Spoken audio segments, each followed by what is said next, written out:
Hello, everybody, and welcome. Today's Eternal Forest conversation is with the mighty oak, and here is our beautiful oak. This one is from park called Alcornocales in Spain, and I collected it in November and planted it, and so I have a few oaks growing. So I would like everybody to please mute yourself because I can actually hear somebody. Okay, fantastic. Thank you so much. So today's conversation is with the mighty oak, and I'm really looking forward to hearing our wonderful speakers.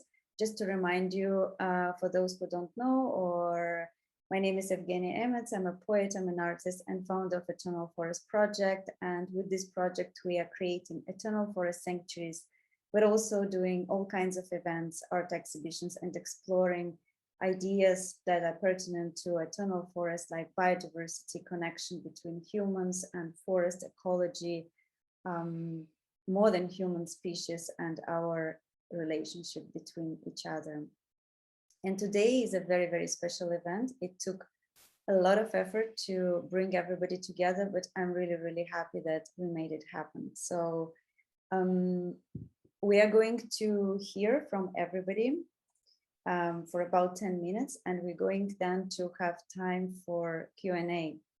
So first of all, I would like to share with you a video.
So the video was granted to us to watch online by Milan, and he couldn't be here today, but he said it's okay to show this video to you. I wanted to share this video because, of course, it shows a really beautiful and incredibly inspiring piece of artwork by Joseph Beuys, 7,000 Oaks. And I feel, in terms of artistic inspiration and what oaks might mean for our culture and for humanity, this is one of the most powerful artworks I could imagine to offer to you as a kickstart for this event, as an inspiration. So without further ado, I'd love to pass on to Harriet Sams, and she will take us into the first bit of the story about the mighty oak. Thank you so much. And apologies, I've suddenly had my computer crash on me, so I'm now on my little phone. Can you all hear me okay? Right, nods and smiles. Okay, that's great. So I've got 10 minutes to talk to you about the mighty oak from a druid perspective. I'm an ecotherapist and a practicing druid, eco-druid, Quaker. And I'm going to tell you a little bit about modern druidry, not really about the archaeology of druidry or anything like that, but you're very welcome to go and explore it if you find it inspiring and interesting. I'm going to tell you a little bit about the origins of the oak in mythology that means something to us as druids, and the associations of an oak, and also just a little bit about how the energy of oak inspires us to move towards activism and protection and looking after the oaks that we have in our landscape in Britain. I'm talking, but there are many trees and treescapes under stress in Ireland as well, and throughout Northern Europe. So anyway, I was going to share a screen, which again I can't do because it's crashed. So I'm just going to hold. This is a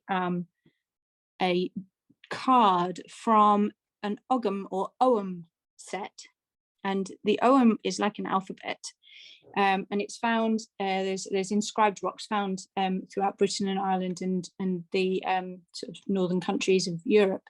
And if you see there on the edge, there's some sort of line, and it's got two notches going off to the left, and that's your sign for oak. And oak is pronounced dar, like Dartmoor, dar, and it's spelled D-U-I-R. And that gives us a clue about the name druid. They come from the same root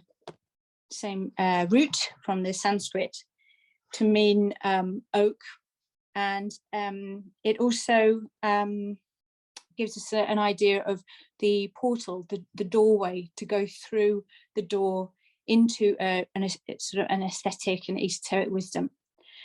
And for us as modern druids, the oak represents stability. It represents a sturdiness and a reliability.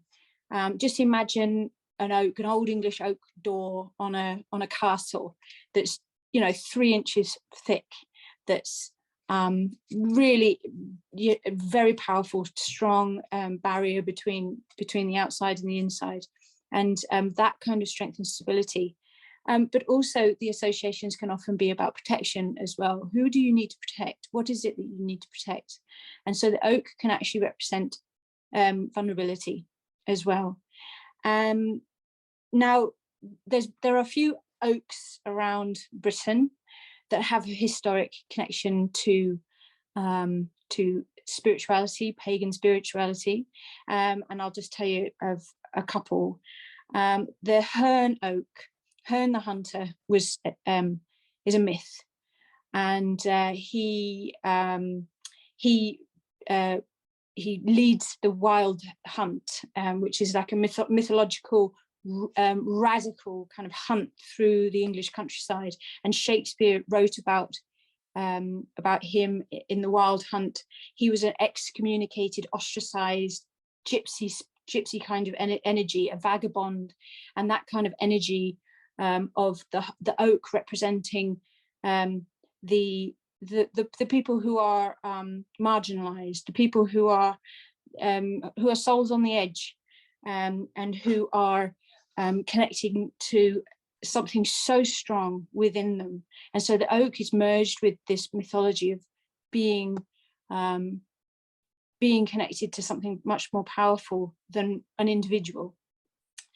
And there's deliberate that is a deliberate merging of the wild hunt, that kind of radical energy, and the sacredness of an oak tree.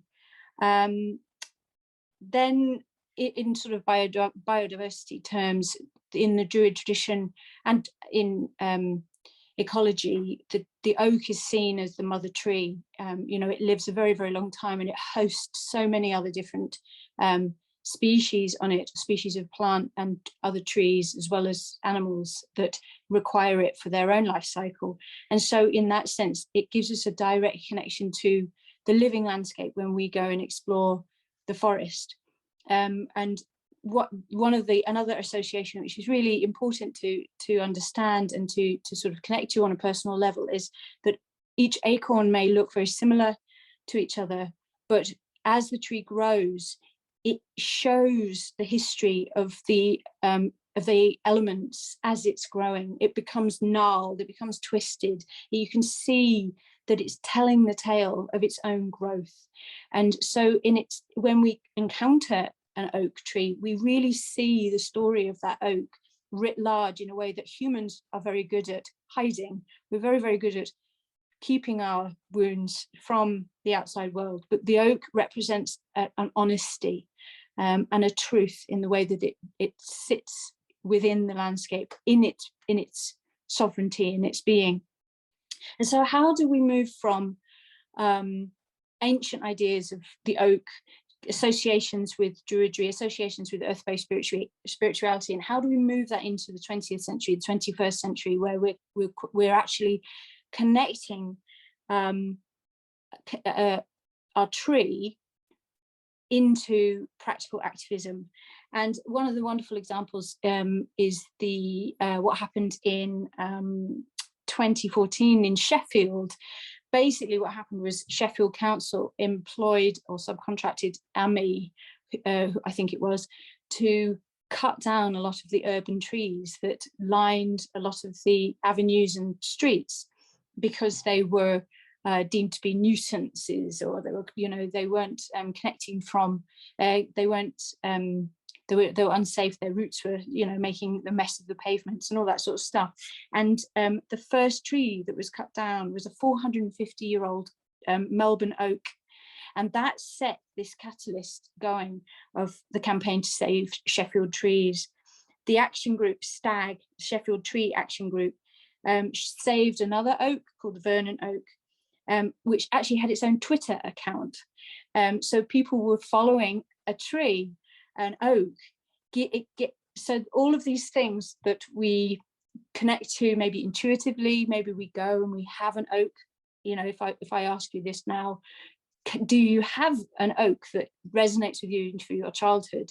And if you could jot down 10 words that you associate with that experience of that tree, all of a sudden we fast forward to the 21st century with the Vernon Oak with his own Twitter account, and those people can all of a sudden bring those associations to a tree that they maybe never meet, but they understand, and there's a sense of connectedness, and it's a rallying call for activism.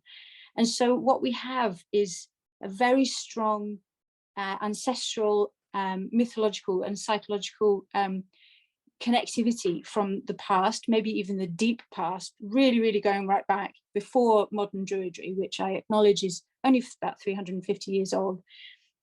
And we have the history of the wording itself, which is very ancient, into the 21st century, and it specifically helps us and supports us in the activism that we know so many of our trees need and require.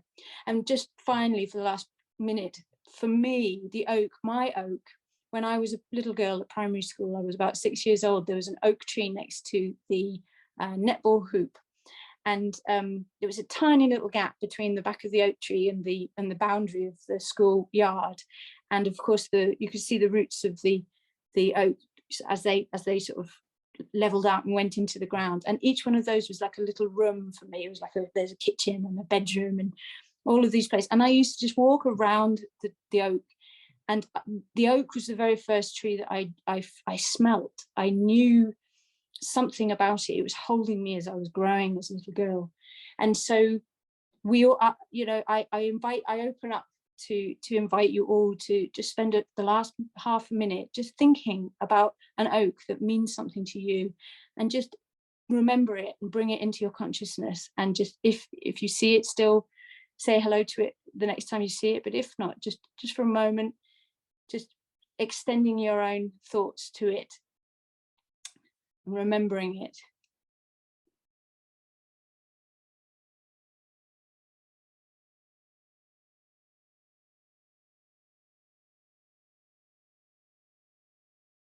And so thank you very much. That's my 10 minutes. And I shall now pass on to Joan. Thank you, Harriet, so much. I appreciated calling that oak to mind. And I'm an honorary druid. I got a letter in the mail one day informing me of that from across the ocean. So I'm going to share my screen. My name is Joan Maloof, and I'm the founder and executive director of an organization called the Old Growth Forest Network. And I'm going to share a little bit about that with you today. Okay. I'm in the States right now, and this is the history of the forests in the US. So, you know, our history is so much younger than most other nations. So we're starting here on the graph with 1620, which is about the time the European settlers came into what's now the United States. And the black shows our original forests. And most of these forests were unlogged. So they're what we call old growth forests. And native peoples lived there. And of course, they cut some trees and use them, but they didn't cut them and sell them or clear them for agriculture in the way that the Europeans started doing. And by 1850, many of our forests were cut, and a lot of those trees were exported to other nations that had already cut their trees down. So they were very much in demand. And by 1926, you can see how our old growth had declined. And by now, the forests in the West were being cut too. We had this Western expansion that came later, and the redwoods and the sequoia trees are being cut. And now the newest graph we have here is 1990, but it's estimated that we only have 1% of our original forests uncut in the East and 5% in the West. So that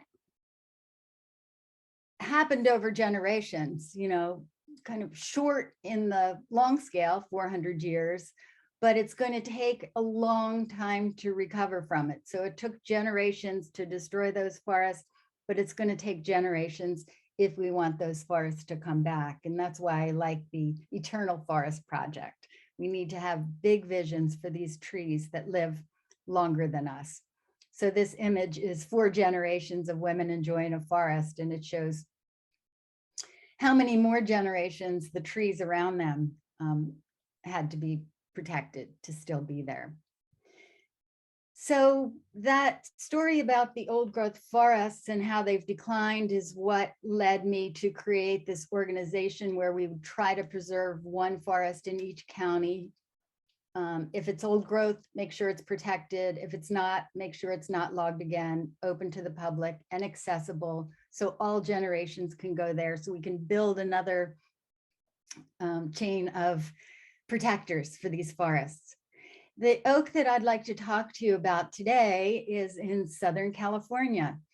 So this is a view into the dry hills of Southern California. It's a very warm Mediterranean climate.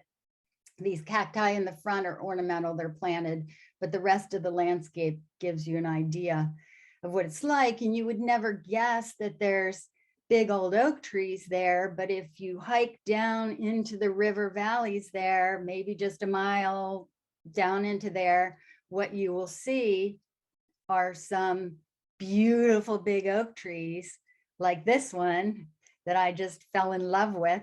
I call her the grandmother. She's in this amazing location. And yes, she is telling her story in her branches. And these are, you could either call these California live oaks or coastal live oaks. It's the same thing. And you can see their range here on this map.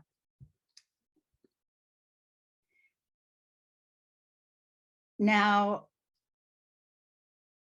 as much as I love these trees, I had heard that there's one even larger, an amazing tree of this same species that was on the Pechanga Indian Reservation about maybe a 30-minute drive from where that tree was I was standing with.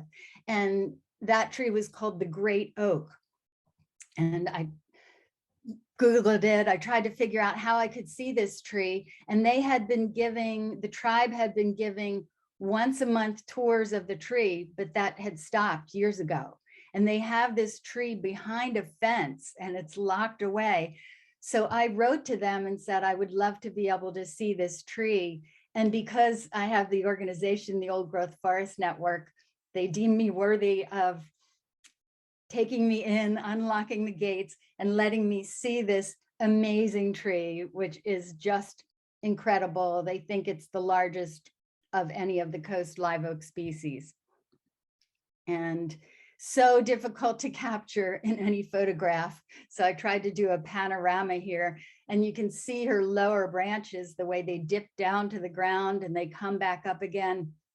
And every fall, the school children from the reservation come and they collect acorns that have sprouted and they plant them, and any that then germinate and grow like Evgenia's did, they plant around the reservation. So this is the Pechanga Great Oak, another view of her. And she's very tall too, not just low and wide. So this really is a tree to celebrate, a tree that has stayed with me in my memory, of course. And I would love to have the honor of visiting her again sometime. And this great oak, now it's the symbol of the Pechanga people. So Pechanga is a tribe within the larger group of Native Americans called Luisweño people. So it's a smaller tribe. And these people have lived in that area time immemorial. I mean, we don't know, maybe 10,000 years, maybe since the first people traveled into North America, as long as they've known, as long as we know.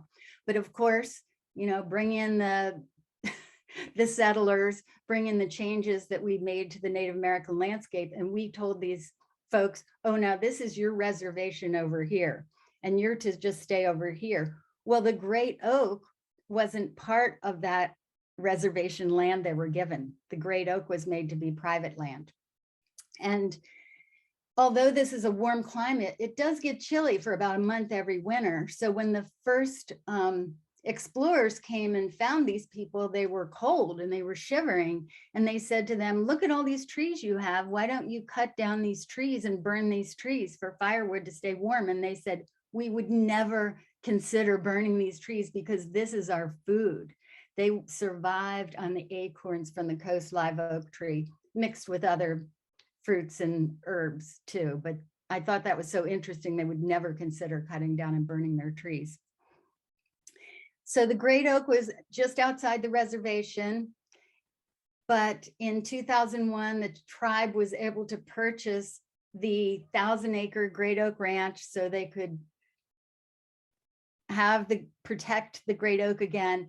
And how they were able to afford all that land was because they had a reservation, a casino. And the casino has brings in a lot of money. And the main bar in the casino is called the Great Oak Bar. And if you look around, you can find, it's designed to look like a tree. And this is the Great Oak Steakhouse here. And you can see a little bit, it's supposed to look like a trunk. And I think that's a really interesting story.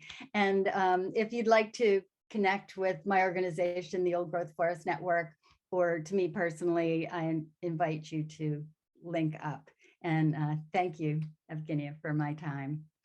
And I can pass along to Carlos.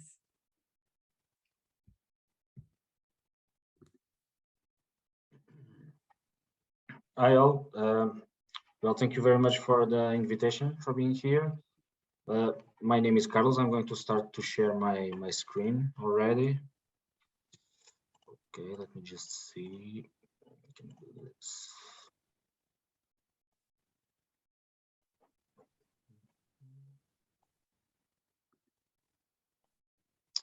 So here it is. So You're seeing everyone is seeing? Everything okay? So thank you very much again for the invitation. My name is Carlos. I'm from Portugal. I'm a biologist. I worked mostly with plants. Most of my work was doing a little bit of geobotany. It's people that study communities of plants. Suddenly, I started to work with some oak forests in southern Portugal and the Western Iberian Peninsula. And I came across a lot of peculiarities among species of oaks. There is a lot of confusion about the species delimitation. And now I'm doing some work with genetics and phylogenetics with the circum-Mediterranean oaks. I started in Portugal and the Iberian Peninsula, but suddenly I developed the need to go further to other areas. And so I'm going to share a little bit of you, this kind of approach. How did I start working with oaks, and how is this important for understanding how the Mediterranean forms, how to better work with their preservation and conservation. As you know, not new for you guys. So oaks are from a family that's called Fagacia. So they are distributed. They are one of the genus inside this, which alongside the beech and the chestnut and other species and other genus. It's a genus that is distributed mostly in the northern hemisphere. So it can go from Canada to Colombia, and then from Norway to Borneo.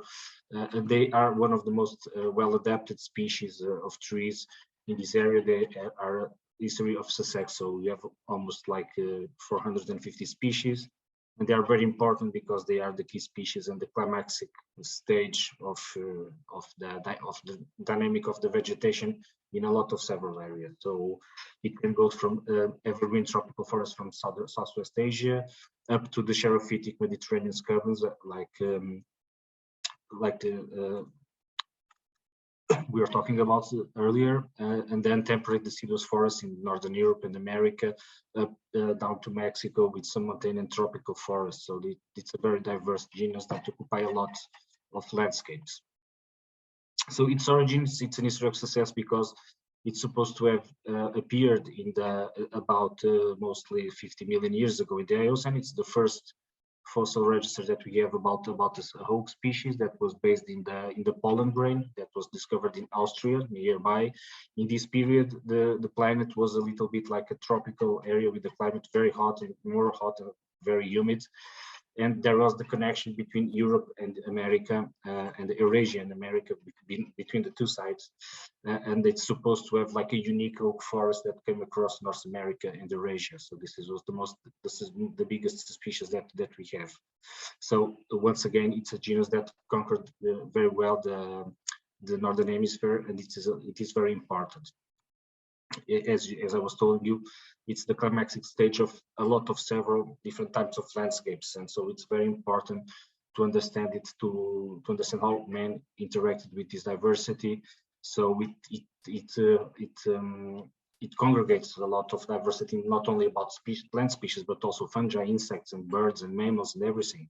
It's important for carbon storage. So it's one of the most important habitat or group of plants that are the most conspicuous in the Northern Hemisphere. So it's also a lot important for ethnography, acorns, wood, food, to provide goods and ecosystem services to mankind. So you have here the example of acorns that are used for food, and also, for instance, the example from the Iberian Peninsula, which is quite notorious, which is this ecosystem called Montado and Dehesa, that Ana will be talking a little more about it, which is related with the interest of man inside the forest. So the need to open it like a savanna-like ecosystem, because the typical forest, it's a dense shrubland. Then man, especially in the Western Iberian Peninsula, we have a very, very poor soils. So it enters inside the landscape, it opens the landscape so to put the cattle and promote grasslands for feeding the cattle. So the oak groups, the oak species, talking a little bit about evolution, they are divided into two biggest subgenus. So subgenus Ceres and subgenus Quercus. We have here mostly the distributions. Subgenus Ceres only Euroasiatic, and subgenus Quercus can be American and Euroasiatic as well. So inside of them, there are a lot of smaller circumscriptions inside that I'm going to talk about just very briefly. So we have here mostly in the Eurasian continent three sections, which are the Asiatic Cyclobalanopsis, then and also Ilex and Serres, but in the Western Mediterranean basin, in the Western Europe, so we have mostly only section Ilex and Serres. And then the main genus, which will be section Quercus, which are the white oaks, are from all North America and Europe also. So then we have small groups of oaks that are quite important in evolutionary terms, like section Pontica that has like Western American species, and then species from the Caucasus near Anatolia and Turkey. So this is mostly an overview of the different groups and how they evolved. So then when we look about oaks and its taxonomy, the way that the characters that we need to look at, it's mostly related with the leaf shape and also another characters like the cups in the acorns, and then particularly the type of trichomes that we have below the leaf. So it's like called like a science of hairs. So taxonomists and botanists talk a little bit about this. It's funny because you need to look at the type of trichome, its form, its type, how the density it is, if it is a glabrous plant or not, with no hairs. And this is mostly how we classify species inside oaks, morphologically speaking. So they give very nice photos that could be also quite artistic about when we look at with the electronic microscope. So we see that different type of trichomes, they can be like stellate, fasciculate, single, glandular, rosulate. So how to call it, they can be like pressed or they can be erect. So different types of trichomes will lead us to different species. And it's quite difficult because these are characters that vary a lot. So mostly in Europe, but worldwide also, there was a Germanist botanist that was very important, that has a very important sentence that tells us that the history of oaks, it's the own history of errors by itself, because a lot of names and a lot of species were described. And this brings a lot of problems with nomenclature, which name to give to which species, because also some characters are quite similar. And so there is a lot of confusion. So especially in European oaks, which is the group that's, for instance, if you look at the Portuguese oak, it is traditionally ascribed to a lot of subspecies that, in fact, in reality, when we study it molecularly with DNA, we see that it's only the same species, but that received a lot of names through history. And these names prevailed in different areas and they're considered different species, but in reality, they are not. Like Quercus Virginia, it's the priority name and the most important name in the priority one for the Portuguese oak, at least. So I'm going to focus a little bit and talk a little bit about the forests in the Mediterranean area. So like we already talked here today, it's a biome that it's distributed across the latitude, like 40 degrees latitude in the northern hemisphere and the southern hemisphere.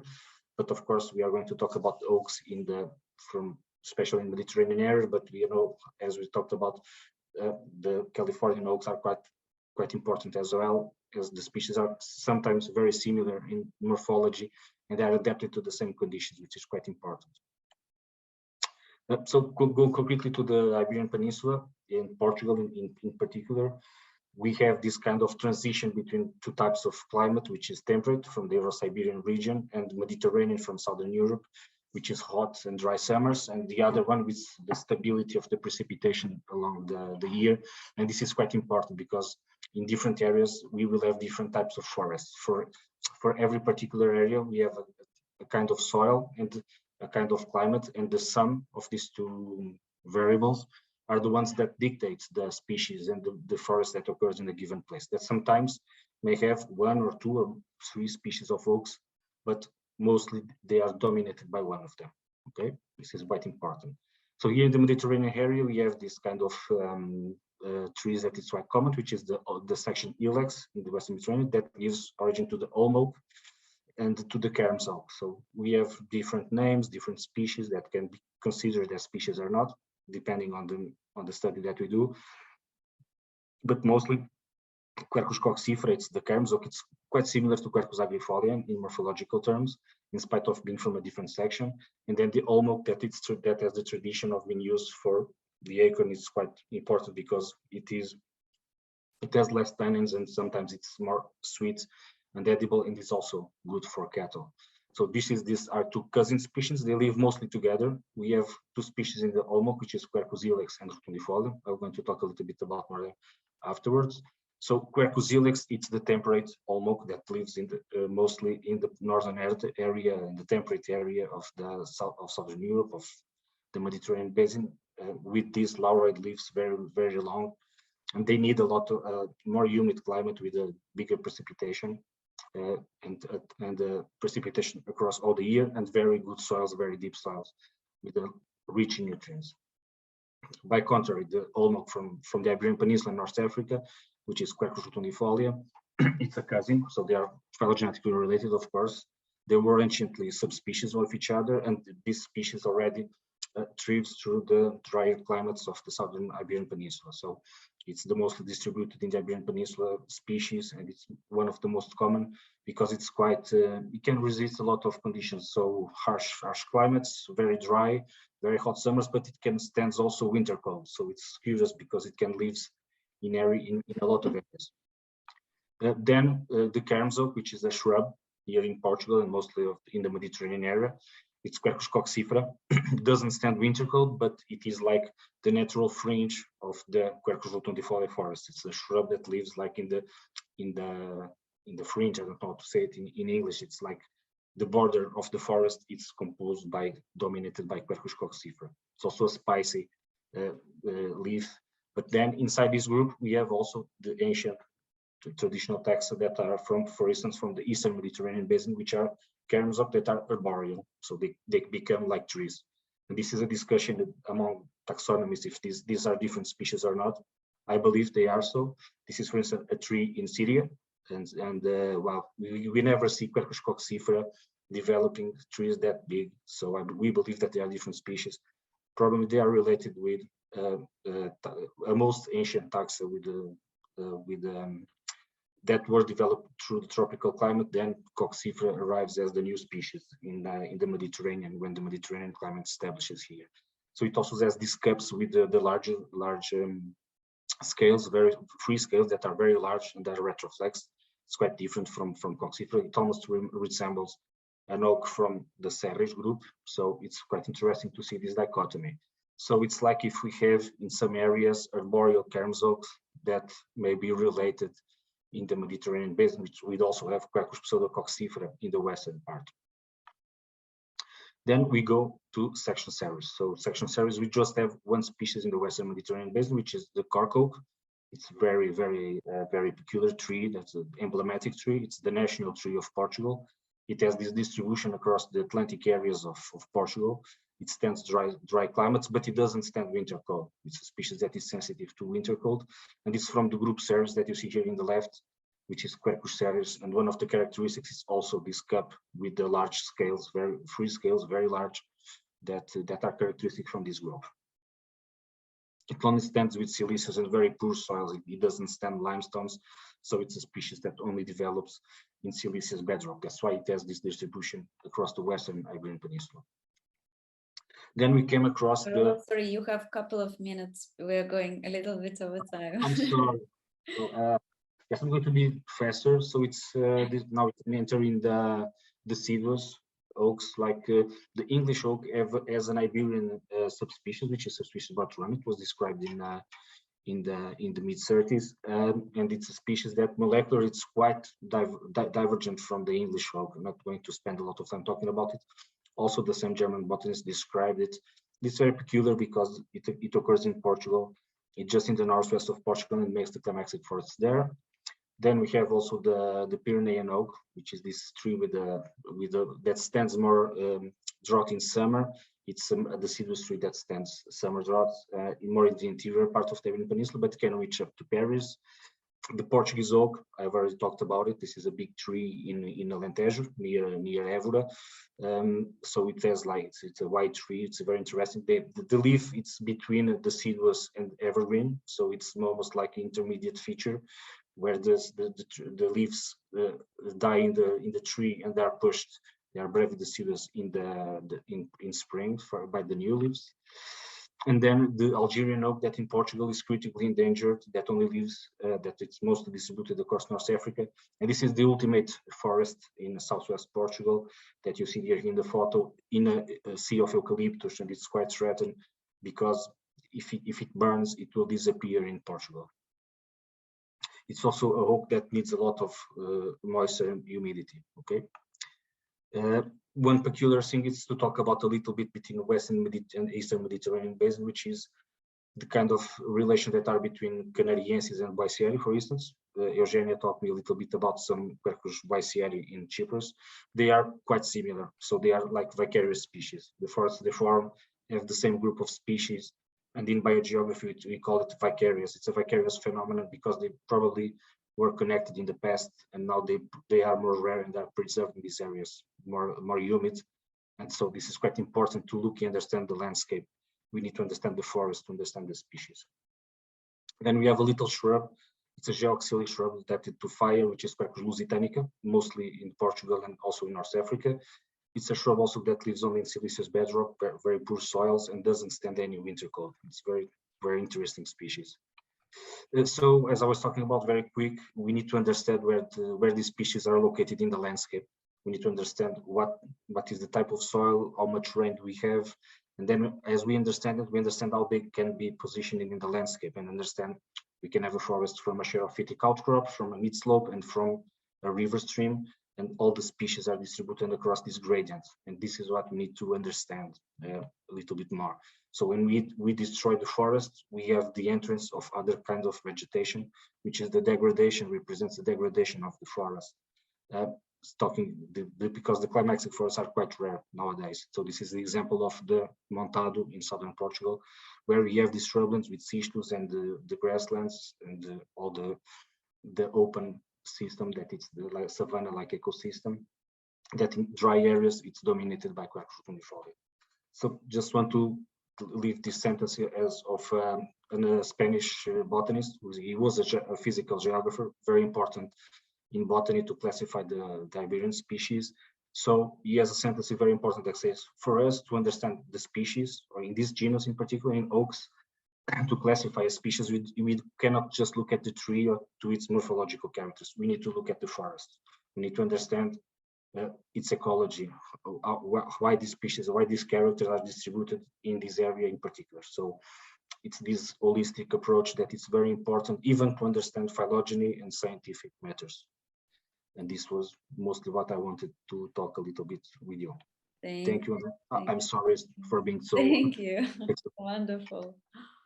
You always have so much to say, and I think we need a special event with you to learn all of these amazing things. So let's pass on to Anna. Anna can take estafette from you to talk about Montado and the products of Montado and her work. Yeah. Thank you so Hi much. to all. I'm going to share my screen too.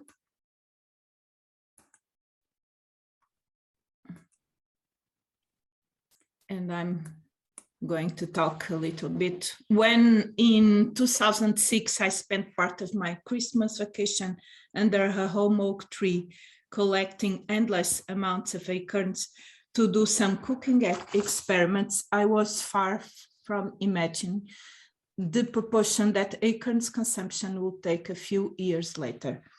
This happened not far from where Mestre Salgueiro's father used to gather acorns to sell to the farmers of Maia in the surroundings of Montemoro Novo, where I live, to feed their pigs and thus make some extra money. This happened in the 30s, 40s. 60 years later, the scenario has changed a lot, and we have about 10 companies that have a consistent income based on the transformation of this product from for human food, and a myriad of other product companies that are experimenting to process acorns in different ways, from north to south of the country. From milks, pâté, bread, chocolates, burgers, spaghetti, or cookies and coffee, the imagination in this area seems endless. The acorn is a product that we fall in love because it is associated with recollection, the involvement with wild nature, and its ability to generate food generously without human intervention. It is the fruit of a large family of oaks, which in turn is subdivided into countless species that are distributed all over the world, from Korea to California, from Denmark to Morocco. In all these regions, man has eaten acorns and created techniques to remove their tannins, which defend them from insect attacks, but also make them bitter. One of the techniques was a velar, hazelnutting, in which they were putted in an olive basket made with olive shoots in the smokehouse during the winter. They lost their tannins and became like hazelnuts. There are those who still remember the castanholas, which came from one or another home oak tree distributed in the middle of the montados. This open man-made system composed by oaks, pastures, and animals, as you can see in the image, and produce acorns that looked like chestnuts because they were so round and sweet.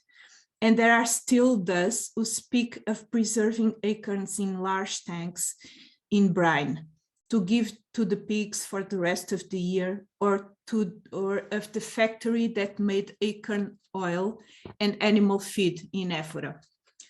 And there is still the bad memory of hunger and eating acorns because there was nothing else to eat.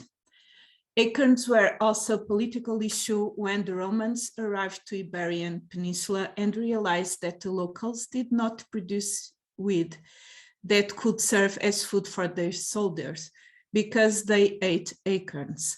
So a whole campaign was created to denigrate those who consumed acorns in order to promote working the land and producing wheat, and taxes in wheat were created. A campaign that was repeated in Spain when Franco refused acorn bread as food for those who were starving, unwilling to show a weakness and recognize the problems the country was facing in Spain.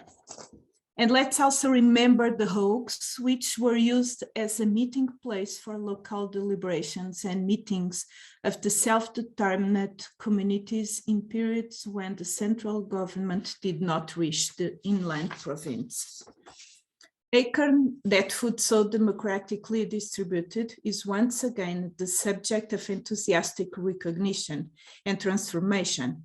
From being food for pigs, it has become a functional food with recognizing nutritional properties, a high antioxidant power, and an absence of gluten, which makes it very suitable for celiacs. Acorn does represent an extra income coming from a sustainable and multifunctional management of our montados, but it can also represent an income for oak forests, most of which have been abandoned, and thus be a reason for their sustainable management. Several municipalities and individuals have already expressed their willingness to embrace this challenge. The municipality of Montemoro Novo in Alentejo, South Portugal, has taken the lead and has, together with several partners in the region, promote this product in local restaurants. The Iberian Brotherhood of Acorns was created in the meantime, and as it had quarters in Herdade do Freixo do Meio. May this enthusiasm boost a product that is above all discreet and versatile, and may its promotion serve to maintain a diverse network of businesses representative of the authenticity and creativity of the territory as a result of the management of sustainable multifunctional systems such as our montados and oak forests. I'm going to show you some images of the products that we are producing already. Not from the past. In the past, we produced some sweets and soup, but because it was a hunger period Usually the acorn was only boiled, but actually we are producing a lot of products, as you can see, biscuits, bread, fermented acorn, sausages, a lot of different things, burgers. And here you can see the photo of this factory that produced oil, acorn oil, in the past. Now is closed. And this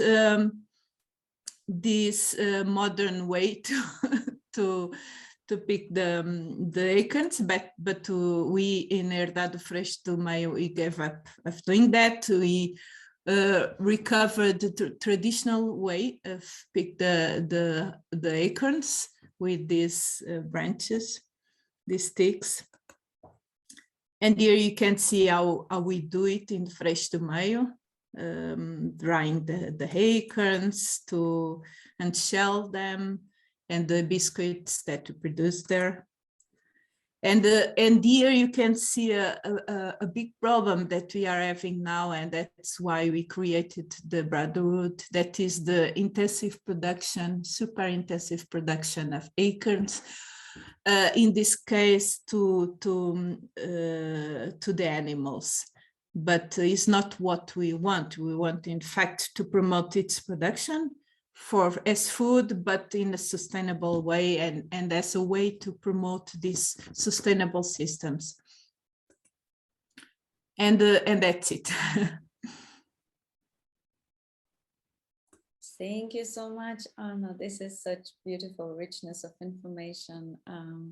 I just want to say I'm drinking my acorn. Yeah, I have here. Let me show you. I have here. Please show us what you have there. I'm sure you have some things next to you. Well, I have here, this was the first product that we produced in Freixo do Meio, the biscuits. It's really good, and it's only with this acorn flour that is here. Yeah, and the toasts and the bread and everything. So wonderful. It's all creativity. There is no limit to creativity. Yeah, it's already true, have true. The basic knowledge. I wish we could do one day a workshop where we could all come together and actually learn something like this, and then maybe we can apply our creativity to learn and also to share. So I'm looking. I cooked several times little cookies from acorn flour. It's really yeah.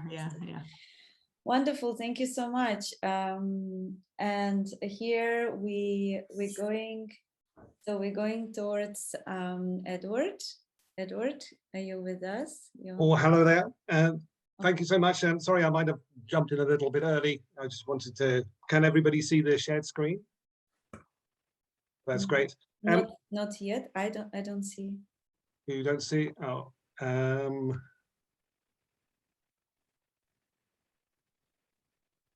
let's have a look. Can you see the share? I think you're sharing now. If you could go to, yes, full screen. Fantastic. Thank you. Is that okay? Oh, that's great. Well, thank you very much for inviting me. I thought I'd give you a little bit of background about myself before talking about actually two oaks that have a great deal of interest to me.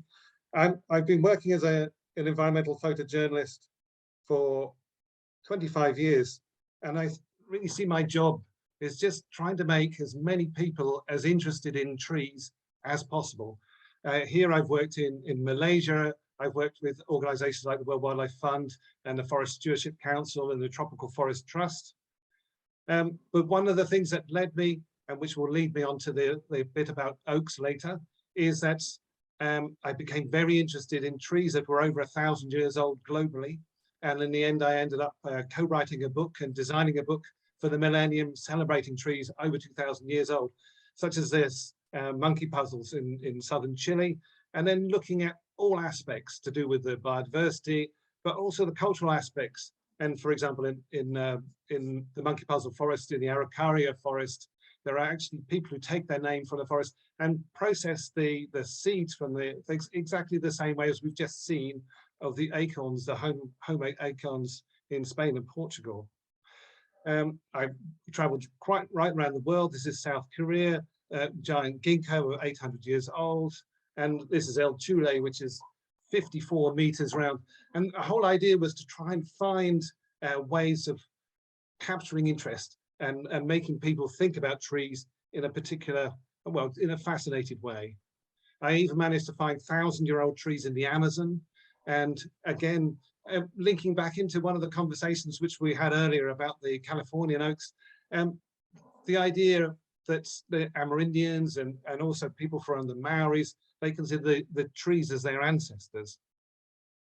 But what happened was that from the book, a lot of different projects became developed, and I ended up being the project manager for an organization called the Woodland Trust for a project called the Ancient Tree Hunt.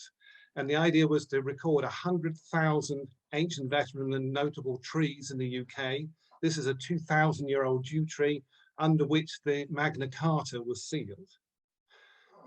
But in amongst the results, the most common ancient tree in the UK are oaks, and there are hundreds and hundreds of ancient oaks. In fact, there are more than 60 oaks which are considered to be over 1,000 years old.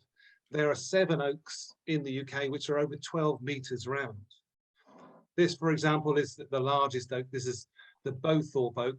It's 13.17 meters in diameter. I rather like it because it has a colony of chickens that live on the inside, and it's just one of the most magnificent trees. But I was asked to talk about different aspects to do with oak, and I've taken 2 examples. This is sea henge. This is an extraordinary find which became exposed on the coast, the east coast of the UK in 1998. It's got 55 split oak timbers, which are about 3 or 4 meters high, and in the middle there is an upturned oak tree. It's wonderfully exact, but it's over 4,000 years old. It's about the same age as Stonehenge, and they think it was a place, a sea burial site. It became quite controversial because in 1999, archaeologists dug it up and they've now preserved it in a museum. But it's quite an extraordinary find in its own right. It used to be, the sea is encroached, but it used to be on salt marshes. And in fact, they think that it used to be part of a burial mound itself. Actually, on the 55 timbers around the outside, one of them is Y-shaped, which allows people to enter and exit from the circle. My particular favorite tree, I have seen many ancient trees all around the world and in the UK, but I decided to choose this particular tree. It's a wonderful old oak tree called the Tea Party Oak. And I thought it was just the most perfect example, which shows the interest in oak, or the value of oak in both directions. So this is about 700 or 800 years old, and it marks the change in the UK when oak became much more significant after the arrival of the Normans. And this is actually now, it was, there was a deer park which was formed in 1246. And by that time, this tree would have been growing quite well at that point. It would have started off in a thorn thicket, and then it became a significant tree and became a boundary marker. It was, they say about oak trees that they grow for 300 years, they rest for 300 years, and they decline for 300 years. This one is on its decline, and as you can see, it's decaying rather wonderfully. I thought what would be interesting is looking backwards and forwards from this particular point in time, from about the 13th century. If you go backwards, the Greeks and the Romans venerated oaks. They're Zeus and Jupiter, the 2 sort of senior or major gods in both cultures, were both associated with oaks, and oaks are associated with lightning, which was the weapon of choice, shall we say, for those particular deities. there's certain things about oaks in that they are struck more often by lightning than any other tree. And most of the ancient oaks in the UK have been struck by lightning several times as they go along. In the past, people used to collect small pieces of wood from lightning struck oaks as amulets, as protection from the gods. They were sacred across the Germanic people and the Celtic people and the Norse as well. Thor is associated, again, another weather god, with the oaks, the great oaks of Europe. And they are particularly associated with strength and stability and forthrightness. So it's quite interesting. We heard a little bit about the druid associations with the oak in the UK as well. What's fascinating is that the word for oak has a similar root which goes all the way from Sanskrit all the way across to the Irish coast, and the basic of it is dr or dru. So deru is what it is in Sanskrit, and it actually gave rise to the etymology for words, because in the past people would have to, if you touched an ancient tree, you were believed to not be able to lie. It was a place of parley and a safe area if you were negotiating with warring parties. So the word dru became truth and trust and tryst and betrothed, and became quite interesting in their own right. So it's got culturally significant. And then also on this particular tree itself, it's just what it's endured. By the time it became mature, it had already weathered 15 of the coldest winters in the mini ice age. It then also endured the depopulation of the area because of the plague. It's quite interesting that we have the Domesday Book in the UK, which has a record of the forest cover from the 1200s and in the 13th century. And interestingly enough, there was actually almost identical forest cover in this part in the UK in the 13th century as there was in the 1950s. So this tree has seen all the way through from the beginnings of the deer park. What's interesting about it, the way it got its name, is that it became part of a large ancestral home which was belonged to the Marquis and the Marchioness of Bristol. And they built the most amazing house, which had a view down over onto this particular tree, but also included the local village. And they decided that it was unsightly. So they moved the village, but left the tree, the beautiful view of the tree as well.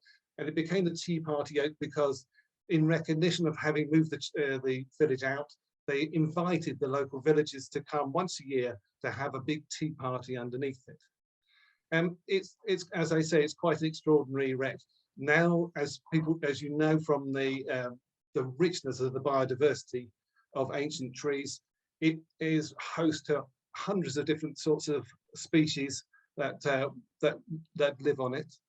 And even in more recent times, it has endured even during the Second World War, when they were digging up all the ground around it to make sure that they were to feed the nation. All around it became potato fields, but it still endures. As you can see now, it's the most wonderful wreck, and I find it as one of my most favorite trees. I will go on to, and here, this is quite interesting in that this is believed to be an image of the very tree that we've just seen. What's quite interesting about oak trees is that none of the oak trees in the UK get to 1,000 years unless they've been managed by man. So they are what is called pollarded, whereas it's cut on a regular basis and the poles are taken off just above the reach of cattle. I shall go quickly through this. This is another example, another image of the Tea Party Oak in the snow in Suffolk. There are other associations with the Green Man as well. But I think my main interests and what I do as a photojournalist, as an author, as a photographer, is I just try and encourage people to be interested in trees and to love trees, and through that way actually learn to protect and value them. And I agree with what Harriet said earlier on.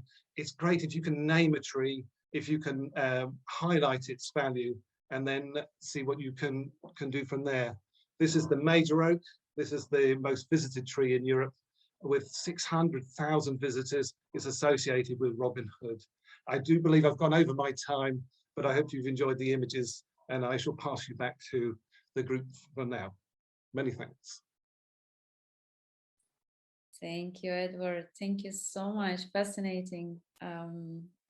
I love that idea that naming something helps us to protect that, whatever it is, a forest, a place, a mountain, a tree. So yeah, it's a great idea. Ruth, your turn. We are all ears. Look forward to hearing your story. Thank you. So I hope you're seeing my screen and it will be on the slideshow in a moment. No, why is it not? There. So I'm going to take you back to California, just south of where Joan was talking with the California coastal live oaks. And I'll actually be reading, I've been walking with the oaks for the last decade. So I'd like to share a story of a recent walk. I give thanks to the Kumeyaay as I walk on their ancestral unceded lands. As I walk towards the old oak at the beginning of Pine Valley Trail, about 45 minutes from my home near downtown San Diego, I notice that her upper limbs are more naked than ever. I turn to the east, the direction of the rising sun, and bow. As my breath fills my lungs, it streams downward through my feet to the ground below and upwards to the crown of my head and the sky above. As my breath streams out, I imagine it embracing the tree. Oh, that I could breathe life into this tree. A newly fallen branch, the leaves still green, lies at my feet. Dear oak, what must you endure? I am so grateful for your tenacity, that you are still standing, that I can greet you on my walk. I circle to the south and look up at the branches just above me. The whirls of twigs and leaves make magnificent patterns in the sky. I bow again. Oh, tree, your beauty is stunning. Moving to the west, the side of the tree where the leaves are most abundant, the smell of profuse greenery fills the air. The gentle scallops of the ovular leaves of this coast live oak end in sharp points. However, from a distance, it is as if they envelop the tree in soft lace. O oak that combines such toughness and grace, I bow to you. Passing the concrete steps on the ground, all that remains of an old dwelling, I turn to the north. Oh, dear tree, the settler that once lived here is long gone. I bow to your strength as you continue to endure not only the cattle that trample the ground as they feast on the grass at your feet, but the gold-spotted oak borers that are feasting on your inner bark. For more than a decade, I've been walking with trees. I started walking in the aftermath of drought, bark beetles, introduced borers, and 2 huge conflagrations. I started gradually without a plan, wanting to understand, to bear witness, to be fully present to the ecological changes that were occurring. Yet it was not with any particular hope that I returned to the same places year after year, but simply to be present. The trees called to me, look, listen, walk among us, be attentive to feeling, let the tears flow, record what you see, bear witness.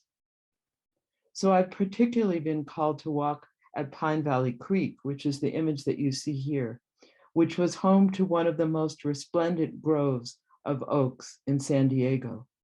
Throughout the pandemic, I've been visiting the oaks at least once every season. They have so much to teach us. The origin stories of COVID-19 and the oak borers killing the oaks are so similar. Both likely spread from plants or animals to human beings because the humans destroyed the homes of the animals, or we indulged in trading and consuming them. Furthermore, the oaks have been suffering from pandemics for years. Sudden oak death has ravaged the oaks in parts of Europe and the Pacific coast of the US since the mid-90s, when it spread from Asia via nursery plants. And these oaks were impacted by the gold-spotted oak borer that invaded from Arizona. I also just want to share a note about the images suspicious of the sublime aesthetic, and particularly the apocalyptic sublime, which I feel titillates the viewer with terror. I arrange my images as photo montages, so they provide a series of glimpses, an incomplete view. I do this as an expression of love, as a way of honoring the wonder and beauty of these living and dying beings. And gradually I've started writing as well as photographing, wanting to tell the stories of my walks. So let me continue with some excerpts from my walk of January 2022. Bowing again, I turn north to the charnel ground, passing the rows of scattered corpses. When I came here almost 2 years ago at the start of the pandemic, as you saw in the last slide, the brown logs felt so solid, flush with moisture, sprouting mushrooms, lichen, and even blades of grass. Now they seem dried, shrunken, tattered, lower to the ground. Leaving the path, I found a place to sit in the middle of the field on a flattish rock with a lower step for my feet. I felt so naked in the middle of the field, sitting among the sea of skeletons tossed about amid red prickly spines. I began to practice. Until the suffering of the three worlds is completely exhausted, I will courageously dedicate myself to the welfare of others. 2 years ago, could I have imagined that even after a vaccine was developed, holiday parties would be planned and canceled, replaced with max vaccination restrictions, calls for everyone getting a booster, worries that hospitals would again be at the breaking point, and that many would die alone, isolated from their loved ones. And now, today, as we gather, the unraveling, the sense of vulnerability and uncertainty has only increased.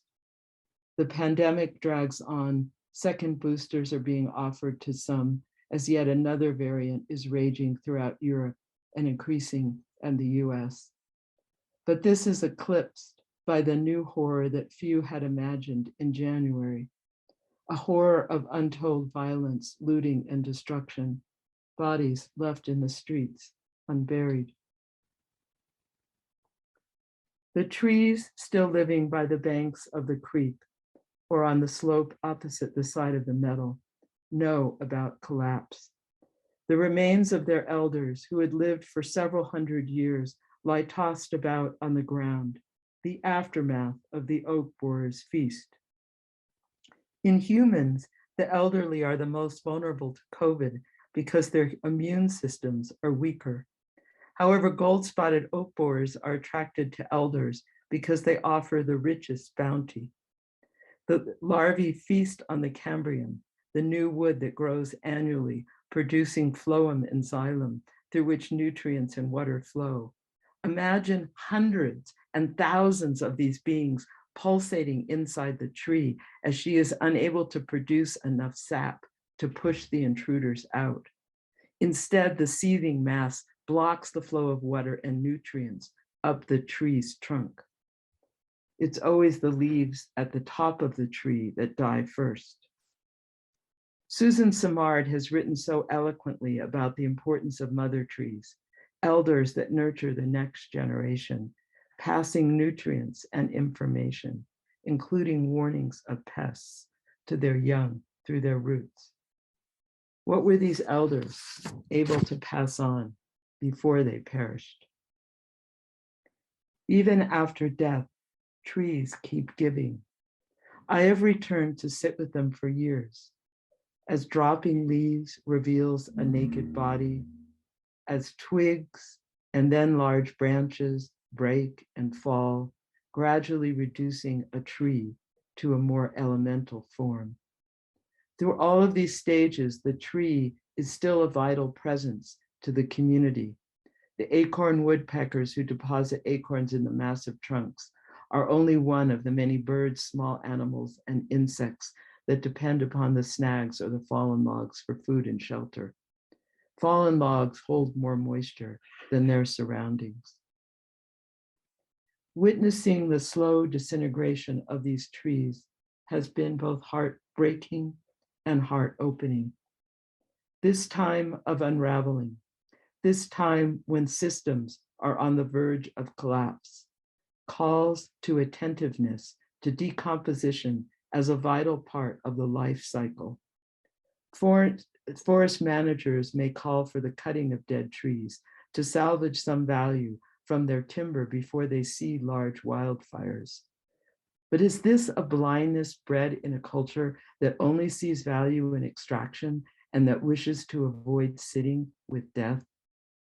Certainly, the trees are suffering from the suppression of indigenous cultures and the controlled burns that they use to protect the forest from conflagrations. Instead of ignoring the dead, that so many trees are dying, what might we learn from this process of decomposition? In this time of winter, and now it's actually already spring, the continued presence of the pandemic demands that there is more work to be done, that we look deeper, that we pay attention to the process of death, decay, and renewal. Decomposition is a kind of distillation. As complex organisms return to their elemental state, some forms of life will continue. What aspects of human behavior, of love, compassion, and empathy can serve to work with the darkness of collapsing systems? Thank you.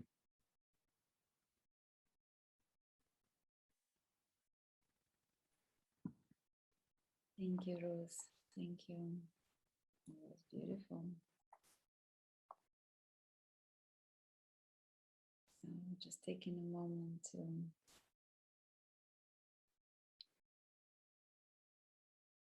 absorb all these beautiful words that have been said and all the beautiful knowledge and wisdom that have been passed through each and every one of you. And I'd love to honor our speakers and say huge gratitude and thank you so much for being here and for making time and for preparing so beautifully, for sharing your stories.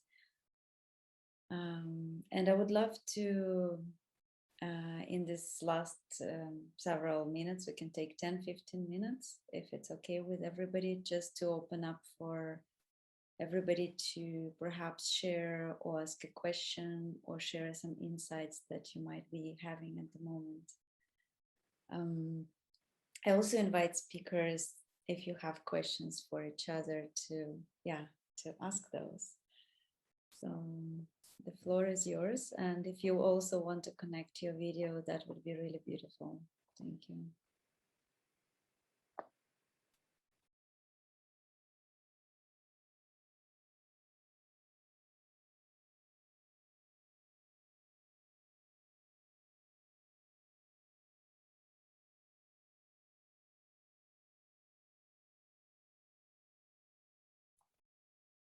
So who would like to go first? His feels like a very thoughtful silence here in the room. If maybe anybody brought a story to share, that would be really lovely if you could also contribute a story about your oak.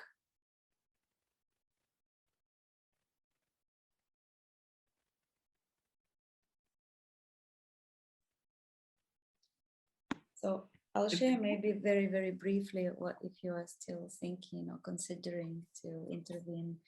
On Monday, I did a forest experience, a performance, which is called Finding the Mother Tree. It's called in the same way as Susan Simard's book. Actually, I've been developing this performance for the last year, well, on and off. And I had a chance to offer it to a group of people. And that was in a forest park of Monsanto. So people who are based in Portugal know this place quite well, I guess. And yes, the mother tree, or the grandmother tree rather, was or is a cork oak. And she is the core center of the experience. And I just wanted to kind of echo that thought, the necessity of ancient trees having a standing and having maybe a name and a special respect and protection, because they do indeed play a huge role in keeping the young ones around them, and oaks and all other beings, but also us. So I feel that for me, a tree could be a grandmother. That's just a thought that I'd like to offer. I can share a small, very small story, but it's nothing special. Sorry, I'm not going to put my camera on. Basically, I have a land, and I've now planted baby oaks there. I've planted 2 types of oak, Robur and I've forgotten the other one now, rubble and Robur, Quercus, Robur and Robur. But I do have 2 super Quercus, so sobreiros, cork oak trees there. And one of them is right next to, he already survived 2 fires. And he's right next to a huge fig tree. And this fig tree also survived 2 fires. She kind of burnt down, but she managed to have new sprouts. So now she's rejuvenated through her children. And this is a bit of a spiritual story that I'm going to tell. So when I started looking into journeying into shamanism, I basically was trying to enter the journeying through this tree, because this tree was the only tree that I remembered from that land from when I was a child. This land is I inherited from my grandparents, who passed it on to my mother, and my mother is now deceased, so I've inherited from her.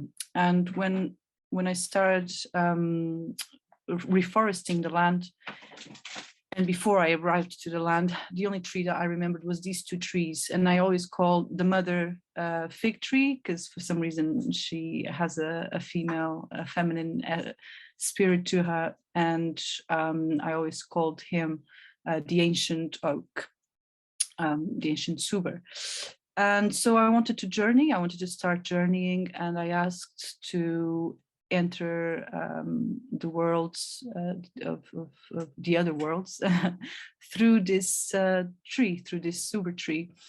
And I wasn't able to. I wasn't able to journey for a long time, until I got a message from him who pointed me into the opposite side of the valley, and said that it was that isolated pine tree that was the one for me. And so I did try to journey through this pine tree, and I was able to the very first time. So I'm always grateful to this super tree to have shown me the way into the other worlds.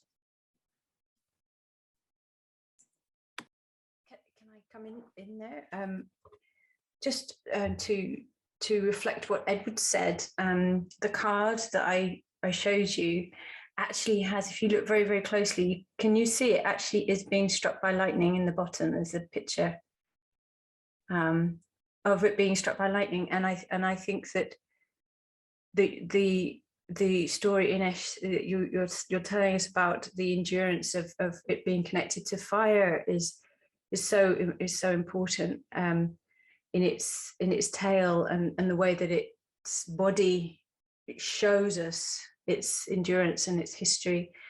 And a little bit of tree lore from the Druid perspective is an oak is quite masculine, and it's also often very quiet. It won't necessarily speak to you. Some trees are really chatty, like ones that need to be in an orchard, apple trees and holly trees, and the ones that are always really sort of together, they love communicating, and it can feel, and pine trees are very good at taking your whispers and taking them across the field, you know, across the forest and gone.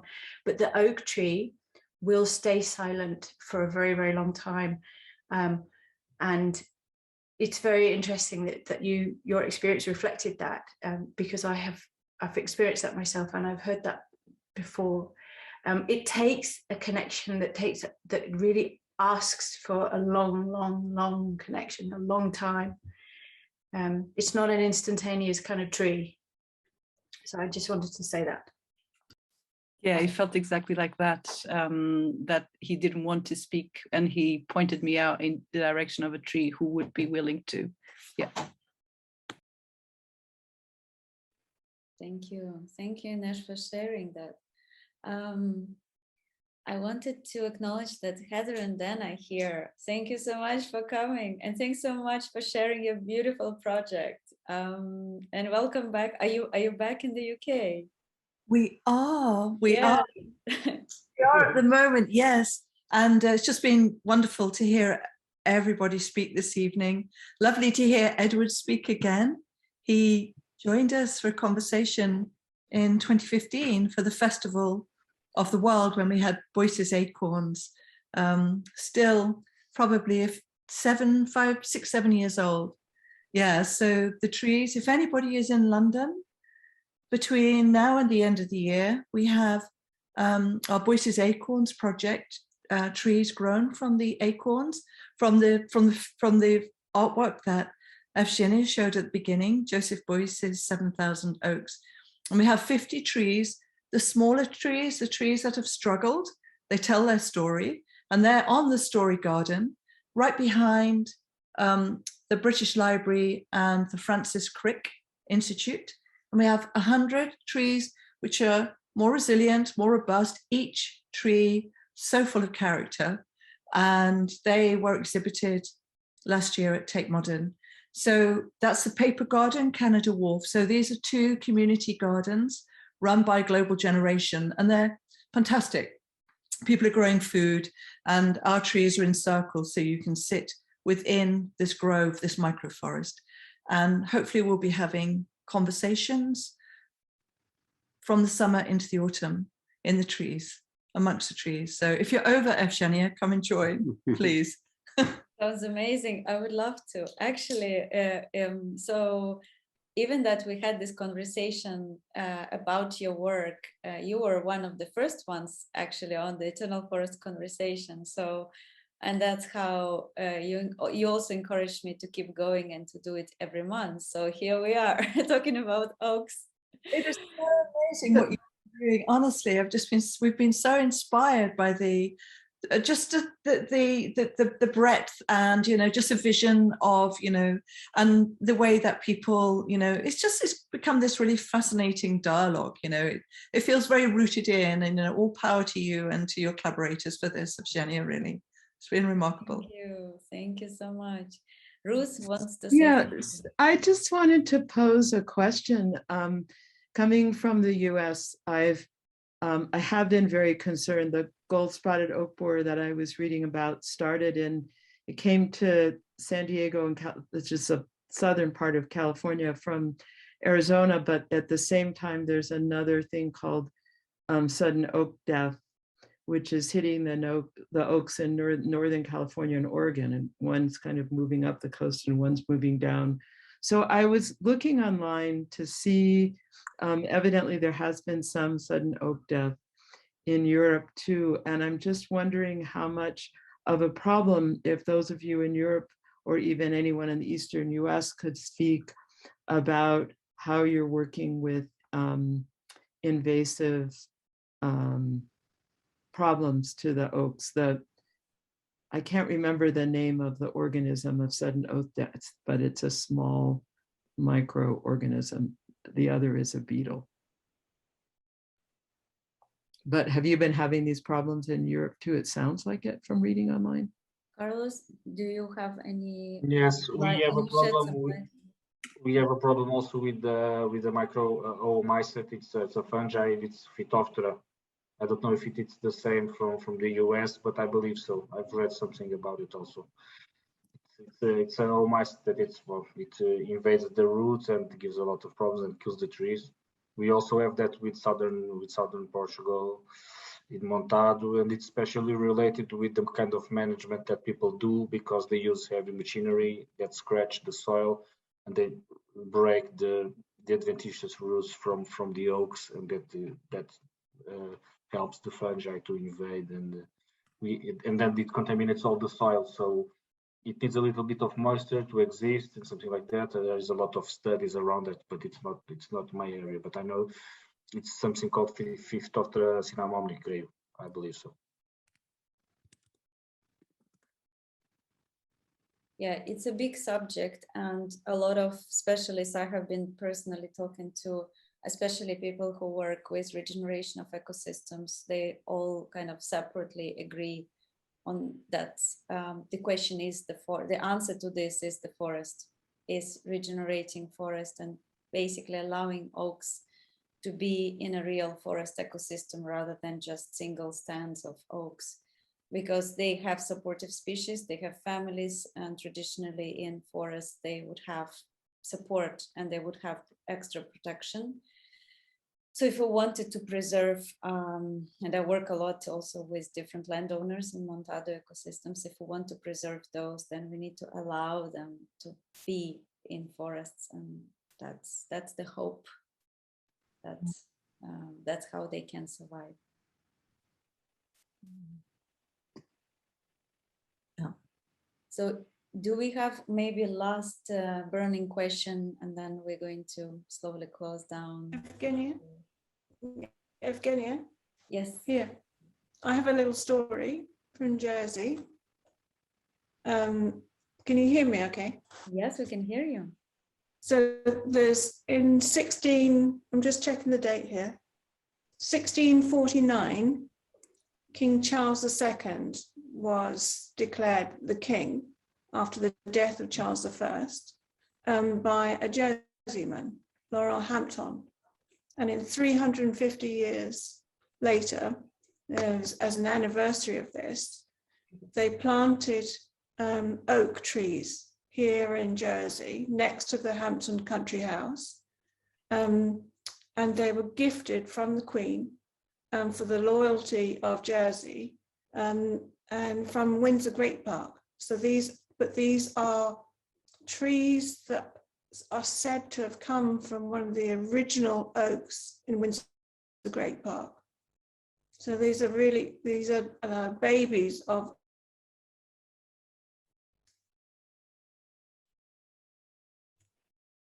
I just thought that was a really nice story. The very last phrase, but yes, they're basically continuing. They're the babies. Yeah. These babies that I have here in my garden.